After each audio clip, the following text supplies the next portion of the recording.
the biggest issue with Manchester United is we are sort of like the Dallas Cowboys of the Premier League. We're just too big of a brand to be a football team. We are a reality show. Everybody's watching us. We are the biggest team. I'm sorry, Liverpool fans. I don't care how many titles you win or not. We are bigger than you. We are the biggest team in England. Everybody cares about us. Everybody laughs at us when we are 15th or when we inevitably fail. Everybody cares about us. Everybody has an opinion about us. Everybody engages when it comes to Manchester United. We can play some bums like Grimsby. Everybody's going to watch. When it comes to Liverpool, like, did you really care when Liverpool won the title last year? Nobody really fucking gave a fuck. Like, you know what I mean? Like, we are just this giant reality show of a franchise. And the results do not matter because we are still generating publicity. And bad publicity is still good publicity. We are still generating headlines. Everybody's still watching us. We're just too big. And there is nobody. We don't have the players. We don't have the institution. We don't have the people to handle it. We are the Dallas Cowboys. The Dallas Cowboys haven't won a Super Bowl in the past 30 years. They have been mostly mediocre. They haven't even reached the NFC Championship game, which would be the, I don't know, let's say the semifinals, the equivalent of the semifinals of the Champions League. Like, all they did is reach the quarterfinals of the NFL, basically, a couple of times in the past 30 years, and they have lost every single time. Most of the time, especially in the previous Jason Garrett era, they went 8-8. Nowadays, they're sort of winning not a lot, but like a decent amount of regular season games. So for comparison, this is like if Manchester United would be like the 4th or 5th Premier League team.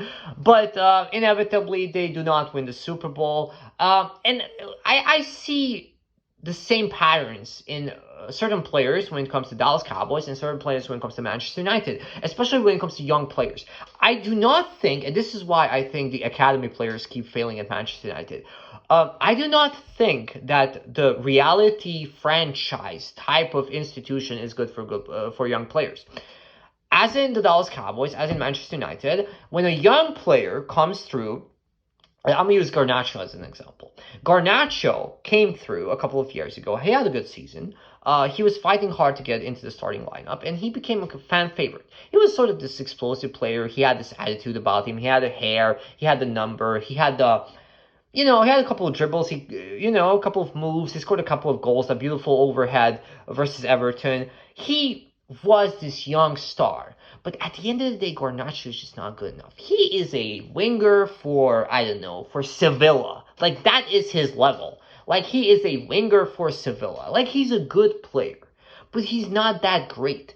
Like everybody thought, when you play at Manchester United, the whole world is going to be watching you. So if you put up a couple of good performances, the whole world is going to think you are the next Cristiano Ronaldo, which you're not, because nobody really is. Like Ronaldo and Messi, they do not happen. They do not happen more than once in 20 years. But of course, when you score a couple of bangers at Man United, everybody's going to think like that. And of course, you see that as a young 18, 19, 20-year-old player, you get all of this confidence, but you also get this delusion. So when the defenses inevitably figure you out, you're just going to be kind of lost. Sometimes you're going to be selfish. You're going to be trying too hard. You're going to be hanging on social media, looking at the memes like the 007 James Bond memes. And you're like, man, I have to score a goal. So you become even more selfish. And this snowballs into an inevitable failure, which was Garnacho and Manchester United, which were a lot of young players at the Dallas Cowboys who had one great season and the hype was ridiculous. And then, of course, they ended up failing because they were never that good. And then the ridiculous pressure makes them look even worse or play even worse. But what happens after Man United? And this is why we think that that is sort of the truth, that when players leave Man United, for example, McTominay, for example, Højlund, for example, Antony, for example, Rashford, they go to a different team and nobody really cares about them.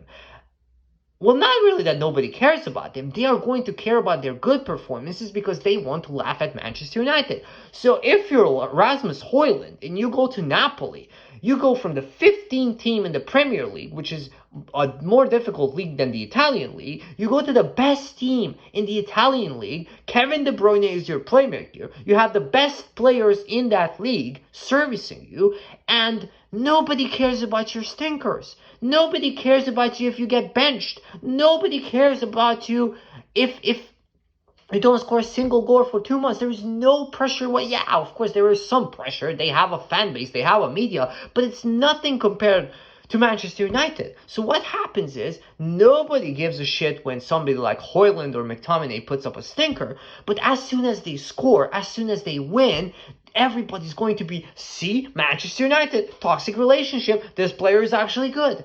So this is what happens. This is what happened with Antony. Like, Antony went to Betis, and he was immediately their second or third best player. He immediately got confidence. He immediately started scoring bangers, and nobody cared about Antony when he ghosted. And of course, when the big game comes, when the Conference League final came in versus Chelsea, Chelsea has good players. Antony completely ghosted, but nobody really gave a shit because why would you roast Antony?